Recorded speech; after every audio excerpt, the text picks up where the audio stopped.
being told to him somehow that is not of natural human ability. I sit corrected. Now that comes about, you're absolutely right. It's just in my watching of the movie. He's not a Jedi. Yeah, in my watching of the movie and knowing what a Jedi is and knowing who's Force-abled, at first look, this character is not Force-abled. No, well, he's definitely not a Jedi. No, he's not. No, he's not. No, he's not even. And he's a protector of the crystals, but he's clearly not a Jedi. But that makes it even more interesting that he's learned how to read the Force. Yes. Yeah, and that's what makes him. I can understand that. I just on screen for me when I watched it all of the 4 times, I tried to link the Force and him together, but I just couldn't see it physically on screen. Right. No, it's just in those moments where he's like, the Force goes to death or something along those lines. Like, he's clearly reading the Force through these things, and that's how he's getting his answers. And he has his saying. What is his saying? The Force is all around me, and I am one with the Force. And the Force is with me. And he never. I mean, he doesn't get shot. He's able to duck. He's able to fight. Hey, look, you can explain about the fighting and stuff with. If you're blind, your hearing gets better, and his is obviously so good that he can do this or whatever. It's like the Daredevil thing. I was going to say Space Daredevil, yeah. Right. But you can't explain away that with do you believe he's a killer? Right. Yeah, no. I believe he's a that's pacifist. A beautiful necklace. I believe he's a pacifist. I believe that No. When he not on you. I mean when he says about Cassian, do you believe he's a killer? Right, yeah. Because the Force follows death, whatever. Yeah, he explains it in a way, yeah. That he clearly used the Force to figure that out. So that can't be hearing. That can't be a sense. That's more than that. There's something deeper involved in that. Right. So what'd you think of these characters we were introduced to, like Jyn Erso? Every one of these characters brings me back to every Star Wars film that was made with their main characters. You had your ragtag 5, right? You had your Chewbacca, which in this case was the heavy gunner. You had your rebel representative, which in this place was Cassian Andor. You had R2. You had the droid, which was K2. You had the believer and the wanna do good, which was Jyn Erso. Each one of these characters represented each of the characters of the last, at this time, would be 6 films. I absolutely loved the fact that Jyn Erso was sent, or was actually brought in to get her father back. Right. It was the typical bad girl gone good, or bad person gone good that you see in some movies and some TV shows. I really thought it was interesting of the father, however, being the Imperial engineer, to finally figure out, lo and behold, hey, it's a weapon. It's not to be constructed. It's not to be dealt with. I will show you the way to kill it. That's another trope, I guess you could say. I really loved that dynamic that they had, that everybody was tied into the father in some way. In my eyes. Right, absolutely. Yeah, no, I really enjoyed these characters. I like you. One of the things I found so amazing about Jyn was, she's the hopeful one. Yes. The one, except in the middle of the movie, she's lost all hope for a moment. Yes. And she's just like, I'm going back. And he's like, Cassian is like, you're okay? I have orders. And that's when she's like, you're no better than a stormtrooper, which I see her point. However, if you're going to win a military attack, you need people who just listen to orders. That's how it works. But, he's like, you don't mind seeing the stars draped in Imperial flags? And her answer was, amazingly, it doesn't bother you if you don't look up. She actually said that, and that actually resonated with me in a way, where you have blinders on. And because Jyn was on her own for 15, 16 years, she doesn't believe in the outside world. She knows what she knows, and she knows herself. And she knows when to get out and when to go in. And she also knows she can just put her head down and ignore it. Yeah, and just walk away like nothing's ever happened. Look, we've seen that all over the world with bad leaders in all different places for generations where, well, it's not affecting me personally, so I'm just going to keep moving on and going about my day normal. We see that a lot of times in almost every profession.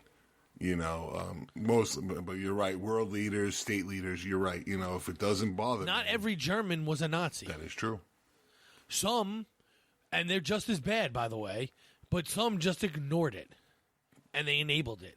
And if you're going to just go, you know what, I don't care that this is happening, you're letting it happen just as much as the people who are doing it. Yeah, if you're an enabler, whether you're involved or not involved. So, Right.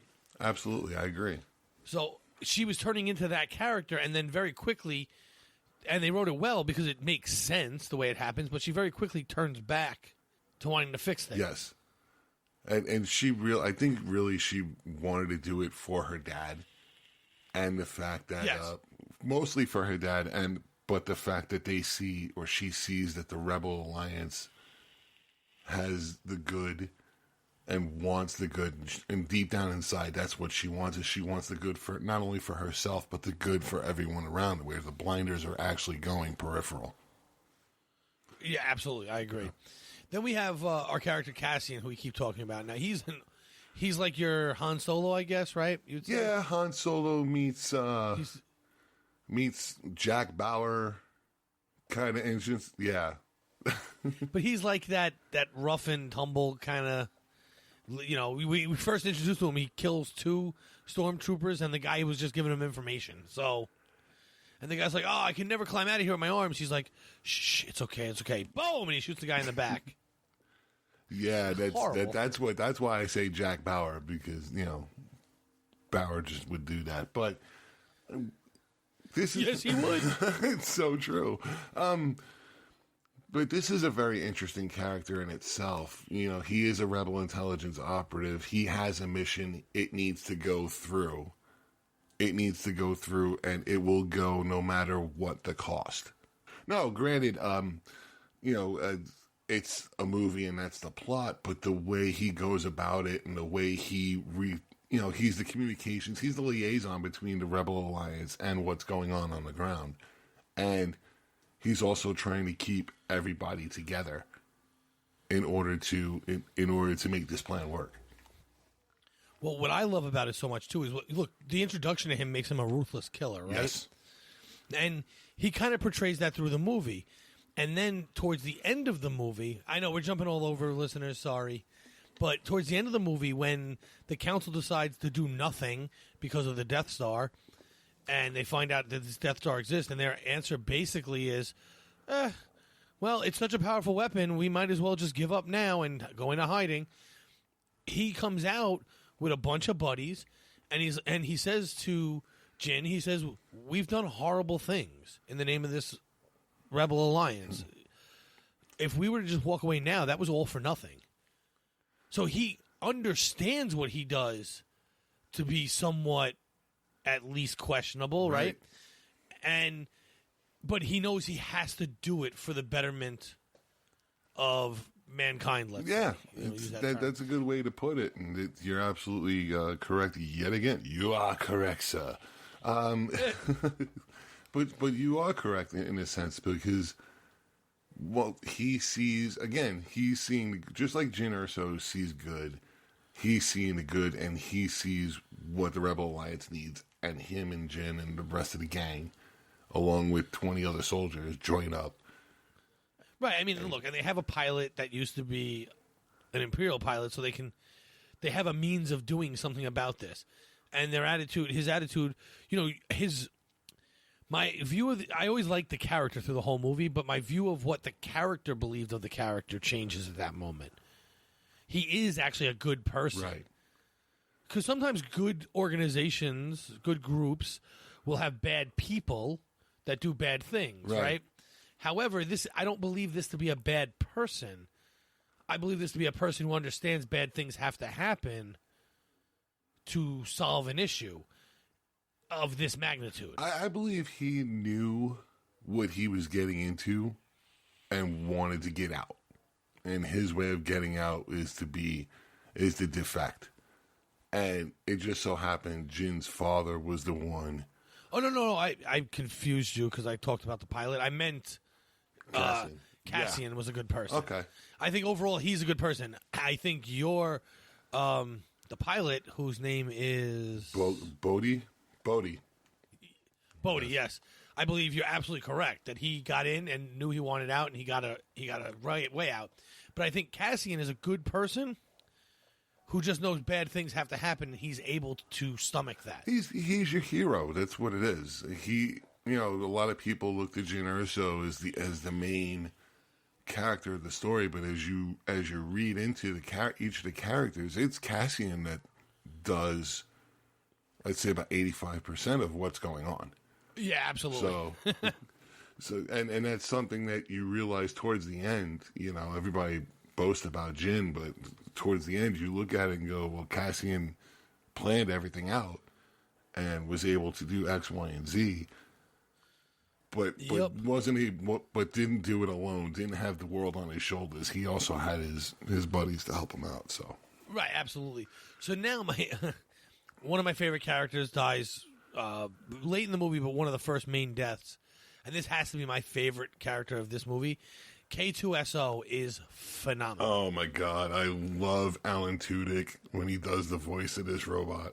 Unbelievable. the not only the voice, the punchlines that this droid gives out is unbelievable. Do you know what the odds of her using that gun against you is? Let's just say it's high. It's really, really high.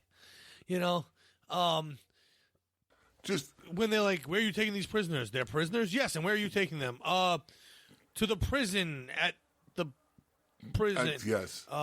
Slaps him. Don't you talk back to me? You want a fresh one? right when he said want a fresh one, I kept thinking of Billy Crystal and Analyze This. I couldn't help but go back and relive that scene and analyze this. Jelly, it's one of those things where you gotta laugh. But there was another really good one he gave. Oh man, was it I got a bad and they tell him to shut up?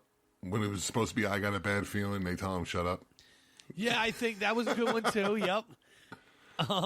But there was one he gives a real quick one-liner somewhere that I was just like, wow. Oh, he was in the jet. He was in the shuttle, and Bodhi shoots on the ground, and he says, "You want to be a rebel? You are one now."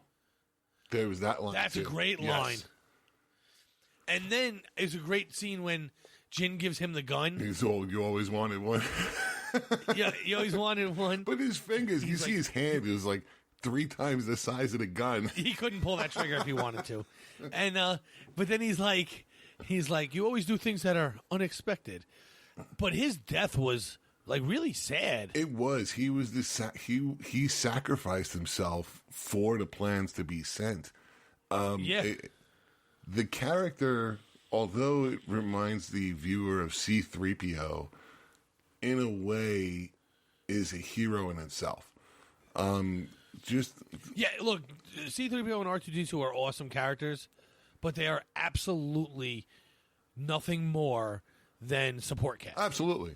I agree. And K2S is support cast, but he does take on a life or a character of his own right as a hero in this scene. In the movie itself, I mean, we know he's a reprogrammed Imperial droid, so he's a rebel by rebirth or born again rebel, however you want to put it.